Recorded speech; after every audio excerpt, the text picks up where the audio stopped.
Hello दोस्तों, नमस्कार। RRB study में आपका स्वागत है। चलिए हम लोग इस वीडियो में चर्चा करेंगे आरआरबी एनटीपीसी की जो 9 जनवरी के फर्स्ट शिफ्ट का एग्जाम हुआ है। चलिए उस एग्जाम को हम लोग आज एनालिसिस करेंगे, देखेंगे उसमें किस तरह के प्रश्न पूछे गए हैं और आपको क्या पढ़ना चाहिए और क्या नहीं पढ़ना चाहिए। तो चलिए वीडियो में आगे बढ़ने से पहले जो चैनल पर नया है चैनल को सब्सक्राइब जरूर करें और बेल आइकन को भी दबा दें जिससे आगे आने वाले सभी वीडियो आपके पास पहुंच सके। तो चलिए हम लोग देखते हैं कि 9 जनवरी की फर्स्ट शिफ्ट में किस तरह के प्रश्न पूछे गए थे। चलिए स्टार्ट करते हैं। पहला प्रश्न है आपको, आयुष्मान भारत सबसे पहले किस राज्य में शुरू हुआ? तो ध्यान दीजिएगा, आयुष्मान भारत सबसे पहले किस राज्य में शुरू हुआ? तो इसका उत्तर आपका होगा झारखंड। क्या होगा? झारखंड में होगा।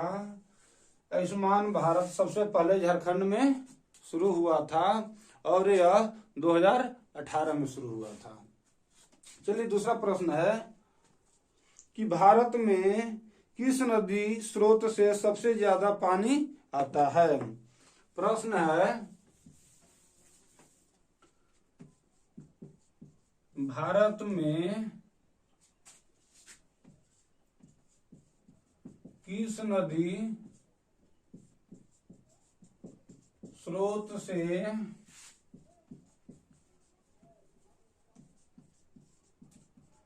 सबसे ज्यादा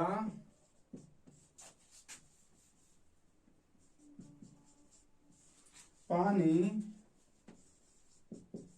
आता है? भारत में किस नदी स्रोत से सबसे ज्यादा पानी आता है? तो आपको इसका उत्तर होगा गंगा नदी।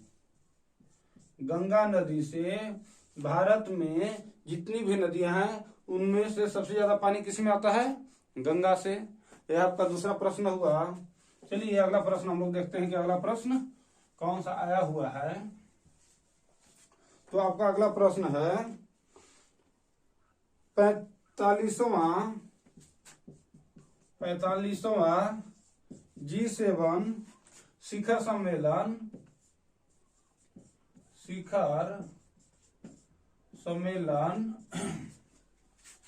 कहाँ हुआ? यह भी प्रश्न आया हुआ है कि 45वां G7 शिखर सम्मेलन कहाँ हुआ? तो इसका उत्तर होगा आपको फ्रांस। इसका उत्तर फ्रांस होगा क्योंकि 45वां G7 शिखर सम्मेलन आपको फ्रांस में हुआ था। चलिए अगले प्रश्न की ओर हम लोग देखते हैं कि अगला प्रश्न कौन सा आया हुआ है। तो आपको अगला प्रश्न है, तारों को टिमटिमाना किसके कारण से होता है? अगला प्रश्न है, तारों का टिमटिमाना किसके कारण से होता है? यह भी प्रश्न आया हुआ है कि तारों का टिमटिमाना किसके कारण से होता है? तो इसका आपको सही उत्तर होगा अपवर्तन। क्या होगा? अपवर्तन। अपवर्तन की वजह से क्या होते हैं? तारे आपको टिमटिमाते हैं। चलिए अगले प्रश्न की ओर चलते हैं। अगला प्रश्न आपको दिया हुआ है,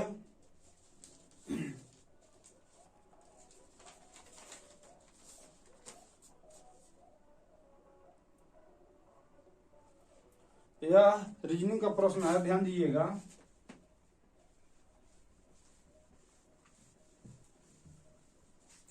यह रीजनिंग का प्रश्न है, सन बराबर 54 तो मून बराबर क्या होगा? सन बराबर 54 तो मून बराबर क्या होगा? यह रीजनिंग का प्रश्न है, बहुत ही आसान प्रश्न है। उम्मीद किए होंगे कि सभी लोग इस प्रश्न को हल कर पाइएगा। तो चलिए देखिए हम लोग इसको बनाते हैं। तो क्या किया है, जो अक्षर है, अक्षर का जो स्थानीय मान है सभी को जोड़ दिया है, तो इसका वैल्यू होता है आपको 19 और यू मतलब होता है 21 प्लस n बराबर होता है आपको 14। अगर ये तीनों को हम लोग जोड़ते हैं तो कितना आता है 54। इसका मतलब क्या हुआ है, ये तीनों को आपस में जोड़ दिया है। अब हम लोग यहाँ भी जोड़ेंगे, जब जैसा कंडीशन है यहाँ वैसा कंडीशन यहाँ भी लागू होगा। तो m बराबर क्या होगा 13, o बराबर 15, o बराबर 15, n बराबर 14। तो यह कितना होगा आपको जोड़िएगा तो 15 15 30 15 45, इसको क्योंकि एक इधर की तो 15 45 और 12 57। तो इसका उत्तर आपको होगा कितना 57 उत्तर होगा। चलिए अगले प्रश्न की ओर चलते हैं। अगला प्रश्न है आवर्त सारणी में ऊर्ध्वाधर रेखा कितनी है। आवर्त सारणी में ऊर्ध्वाधर रेखाएं कितनी हैं। तो ध्यान दीजिएगा ऊर्ध्वाधर रेखाएं आवर्त सारणी में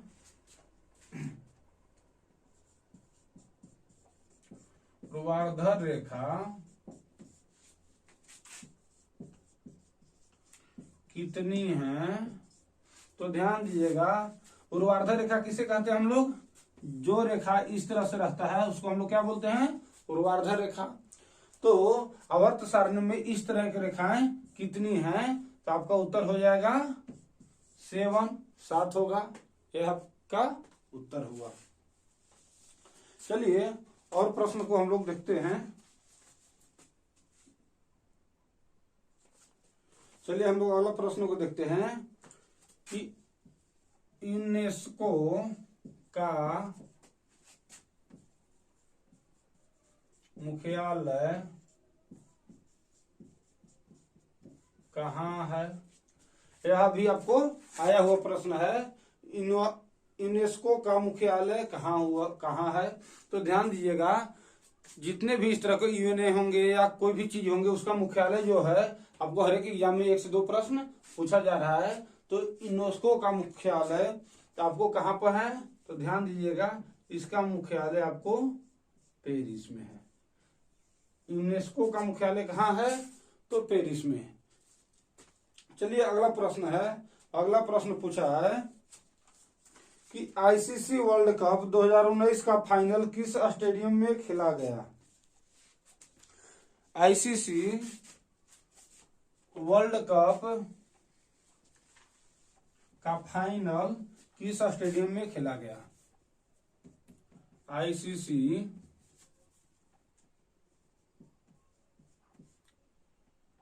वर्ल्ड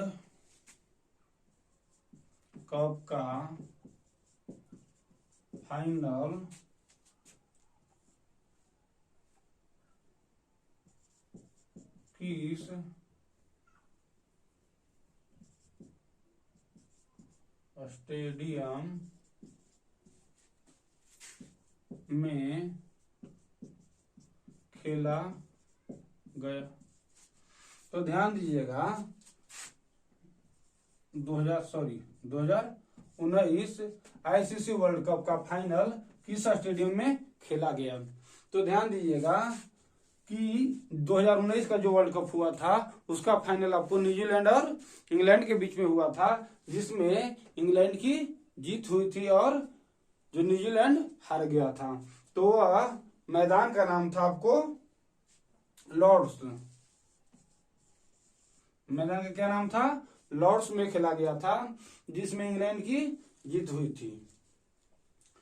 चलिए उसी प्रकार आपको अगला प्रश्न आपको क्रिकेट से संबंधित है कि 2019 आईसीसी वर्ल्ड कप कहां आयोजित किया गया था।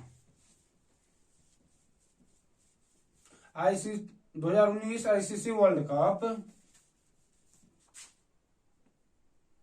की मेजबानी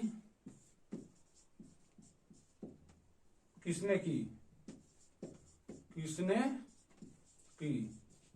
ये भी प्रश्न आया था कि 2019 आईसीसी वर्ल्ड कप का मेजबानी किसने की। तो ध्यान दीजिएगा इसको भी आपको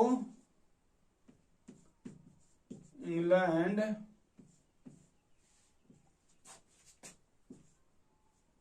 और वेल्स ने मेजबानी किया था। जो 2019 वर्ल्ड कप हुआ था उसकी मेजबानी इंग्लैंड और वेल्स ने किया था। चलिए हम लोग अगले प्रश्न को देखते हैं। अगला प्रश्न आपको है,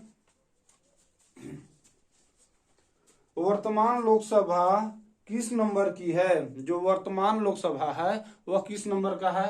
तो ध्यान दीजिएगा कि वर्तमान लोकसभा आपको कितने नंबर की है? 17वीं लोकसभा चल रही है। लोकसभा कौन सा होगा? 17वीं।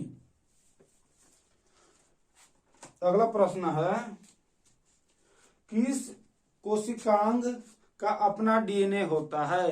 किस कोशिकांग का अपना डीएनए होता है? तो ध्यान दीजिएगा, वह होगा माइटोकॉन्ड्रिया। क्या होगा? माइटोकॉन्ड्रिया।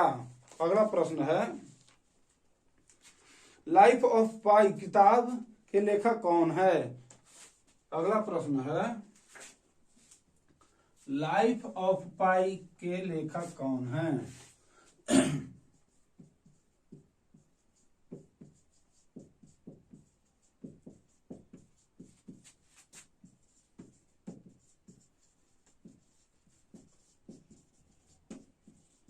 लाइफ ऑफ पाई के लेखक कौन है? तो ध्यान दीजिएगा, इनका लेखक है यान मार्टिन। लाइफ ऑफ पाई के लेखक हैं यान मार्टिन। लगभग सभी एग्जाम में आपको किताब के लेखक से संबंधित एक प्रश्न अवश्य पूछे जा रहे हैं, इसलिए एग्जाम में जाने से पहले उसे एक बार अवश्य देख लें। अगला प्रश्न आया हुआ है कि सड़े अंडे के समान गंध किस गैस से आता है? सड़े अंडे के समान गंध किस गैस से आती है? तो ध्यान दीजिएगा, इसका आपको उत्तर होगा H2S। इस गैस से सड़े अंडे के समान गंध आता है और यह रंगहीन होता है। कैसा होता है? रंगहीन होता है। तो यह अभी तक आपका जीए का प्रश्न था। चलिए अब हम लोग देखते हैं कि मैथ्स और रीजनिंग में किसकी चैप्टर से कितने प्रश्न आए हुए हैं। तो ध्यान दीजिएगा कि त्रिकोणमिति से 2 से 3 प्रश्न आए हुए हैं। आपको मेंसुरेशन से 3 प्रश्न आए हुए हैं। SICI से आपको 2 प्रश्न आए हुए हैं। लाभ हानि से 3 प्रश्न आए हुए हैं। बोर्ड मास और सरलीकरण से आपको 5 प्रश्न आए हुए हैं। इसलिए बोर्ड मास पर थोड़ा आप विशेष ध्यान देकर जाइएगा। उसके अलावा समय चाल दूरी से 2 प्रश्न, बीजगणित से आपको 2 प्रश्न, प्रतिशत से 2 प्रश्न, औसत से 2 प्रश्न, नावधार से 1 प्रश्न और एलसीएम एचसीएफ से आपको 2 से 3 प्रश्न पूछे गए थे। चलिए अब रीजनिंग को देखते हैं कि किस चैप्टर से आपको कितने प्रश्न पूछे गए थे। तो कथन निष्कर्ष से आपको 5 प्रश्न पूछे गए। कोडिंग डिकोडिंग से 2 क्वेश्चन, आपको ब्लड रिलेशन से 2 क्वेश्चन, डायरेक्शन से 1 क्वेश्चन, पजल से 2 से 3 क्वेश्चन, सीरीज से 3 क्वेश्चन, वेन डायग्राम से 2 क्वेश्चन, सिमिलर फिगर है, सिमिलर फिगर से आपको और नेक्स्ट फिगर से आपको 2 प्रश्न पूछे गए हैं। तो चलिए, यह तो 9 तारीख की आपको एग्जाम में पूछे गए प्रश्नों के बारे में एनालिसिस था। चलिए, जो इस चैनल पर नए हैं उस चैनल को सब्सक्राइब कर लीजिए, क्योंकि आपको पूरे NTPC के जो भी एग्जाम होंगे हर एक एग्जाम के आपको इस चैनल पर एनालिसिस मिलेंगे। तो चलिए इस वीडियो में इतना ही, तब तक के लिए धन्यवाद।